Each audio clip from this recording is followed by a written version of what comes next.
হ্যাঁ বলেন কি হয়েছে? না আপনার স্ট্যাটাস দেখলাম এই জন্য। স্ট্যাটাস দেখার পরে কি মনে হইলো কৌতূহলটা বলেন। কিছু তো একটা হইছে। মায়া আমাকে এত খারাপ বুঝছো তোমরা, বহুত খারাপ তোমরা। ভাইয়া আমরা মেয়েরা জন্ম হয়েছি দেখি তো আপনাদের জন্যই তো জন্ম হয়েছি আমরা। তোমরা মেয়েরা জন্ম ছেলে জানানোর জন্য বুঝছো। জি না বলো কিছু না, আসলে এমনি দিলাম আর কি। না এমনি তো না ভাইয়া, এত তাড়াতাড়ি ভাইয়া এত তাড়াতাড়ি। আমরা যারা অভিনেতা অভিনেত্রী আছি, যারা মানে আমি নিজেকে সেলিব্রিটি বলে দাবি করি না, তবু মানুষ তো বলে তাদের আসলে ফেসবুক ছাড়া আর কিছুই নাই বুঝছো। তারা চাইলেও কিছু একটা, চাইলে একটা কমেন্ট করতে পারি না, চাইলে একটা লিখতে পারি না, কিছু চাইলে একজনের একটা ফেরত দিতে পারি না, চাইলে ঝগড়া করতে পারি না, চাইলে বাইরে যাই চটপুটি খেতে পারি না, প্রকাশ্যে বুঝছো। কিন্তু আমাদের কষ্টটা কে বোঝে? সেটাই তো। তবে একটা ভাইয়া কনফিউজ, এ ডট আর ডট জে এরা কারা? বলো আকাশ নিবিড় আর রাফেল মিয়া।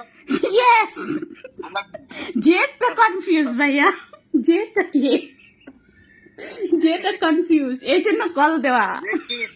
দেখি ও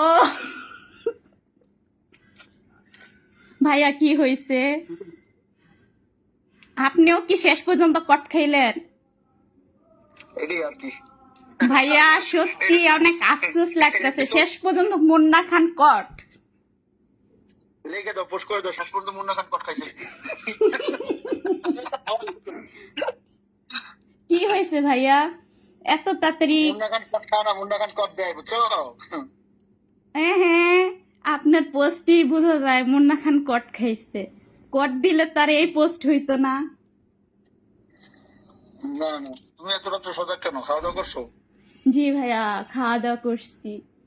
না আপনার পোস্টটা দেখা ঘুমটা ভাঙ্গা গেল, ঘুমায় পড়ছিলাম, হঠাৎ করে আপনার পোস্টটা সামনে আসলো, পরে তা আপনার না জানতে পারলে তার ঘুম হবে না,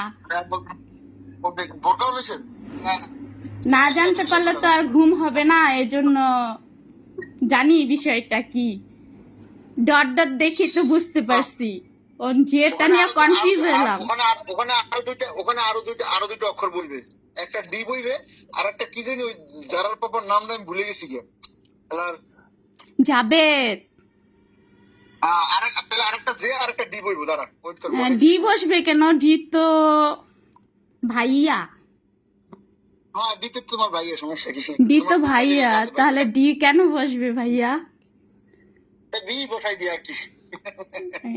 এতদিন সে না আকাশ নিবিড় প্রবলেম ছিল। হ্যাঁ তাহলে বলবো কি ভাইয়া আকাশ নিবিড় রাইট?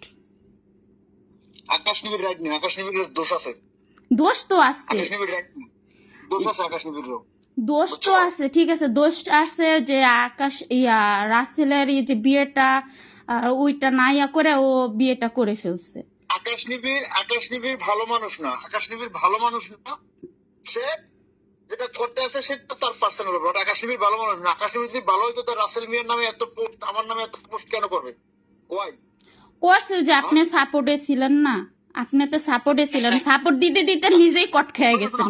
আমি তার কখনোই সাপোর্টে ছিলাম না ভাইয়া, আমরা জানতাম একদিন না একদিন মুন্না খান কট খাবে, কারণ তাকে যেই হেল্প করতে গেছে সেই কট খাইছে।